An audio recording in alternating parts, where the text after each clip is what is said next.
कराल एवढे माझ्यासाठी गजबजलेल्या या शहरात अन्न आणि पाणी शोधताना आमची फारच कसरत होते.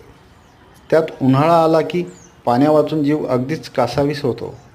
तेव्हा या उन्हाळ्यात मला आणि माझ्या पिल्लांसाठी थेंबभर पाणी आणि 4 दाणे धान्य ठेवाल तुमच्या अंगणात? कराल एवढे माझ्यासाठी